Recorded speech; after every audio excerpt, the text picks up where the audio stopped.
মিলাদ বা দোয়ার অনুষ্ঠানে যে তবরক দেয়, এই তবরকের বিশেষ উপকার আছে কিনা? আমাদের অনেকে মনে করেন যে এর কি আছে, বিশেষ উপকার আছে। তবরকের খানা, একজনে মিলাদ থেকে আসার সময়, দোয়ার অনুষ্ঠান থেকে আসার সময় জিলাপি নিয়ে আসছে, ডায়াবেটিসের রোগীকে সারতেছে, বলে না ভাই আমার ডায়াবেটিস, বলে আরে তবরকের জিনিস মিয়া ডায়াবেটিস খান। তার মানে এটা খাইলে কি হবে? ডায়াবেটিস আর ভালো হয়ে যাবে। ওই বেচারা খাইয়ে ডায়াবেটিস তো 12টা বাজে। এবার দোষ হয় কিসের? ইসলামের। মনে করো যে ইসলামের একটা জিনিস খাইলাম, আমার আরো ক্ষতি হয়ে গেল, অথচ এটা ইসলামের না, এটা সম্পূর্ণ ভুয়া, আমাদের বাড়ানো। তাবারুক শব্দের অর্থ হলো বরকত গ্রহণ করা। বরকত থেকে তাবারুক মানে কল্যাণ, মানে এই খানাটাতে বিশেষ কল্যাণ আছে, এরকম মনে করার কোনো সুযোগ নাই। অন্যান্য ধর্মে দেখা যায় যে প্রতিমার সামনে খাবার রাখলে বা বিশেষ কোনো ধর্মীয় কাজ করার পরে খাবার রাখলে সেই খাবারটা তারা বন্টন করে বেড়ায়, মনে করে এর ভিতরে কল্যাণ আছে। ইসলাম এরকম কোনো কথা বলে নাই।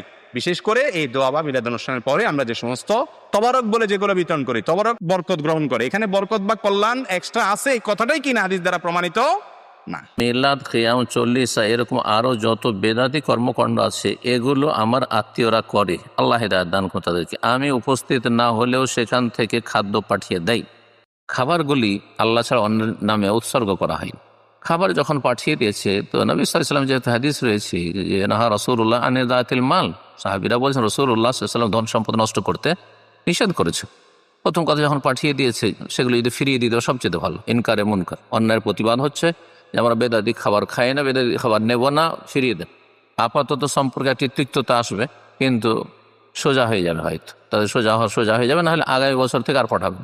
এটি সবচেয়ে ভালো আপনার জন্য।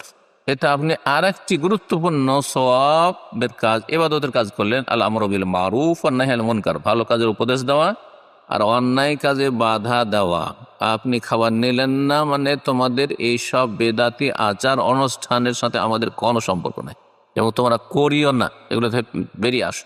আর যদি দেখেন এতে ক্ষতির আশঙ্কা বেশি রয়েছে, জুলুম অত্যাচার হতে পারে, আর বিভিন্ন রকমের সমস্যা হতে পারে, পারিবারিক বা আত্মীয়র সাথে সমস্যা হতে পারে, অথবা সামাজিক সমস্যা হতে পারে, তাহলে সেই খাবারগুলি নিয়ে অন্যকে খাইয়ে দেবেন, না হলে নিজে খেয়ে নেবেন। জি, কিন্তু এইসব কর্মকাণ্ডের ওপর অবশ্যই ঘৃণা থাকতে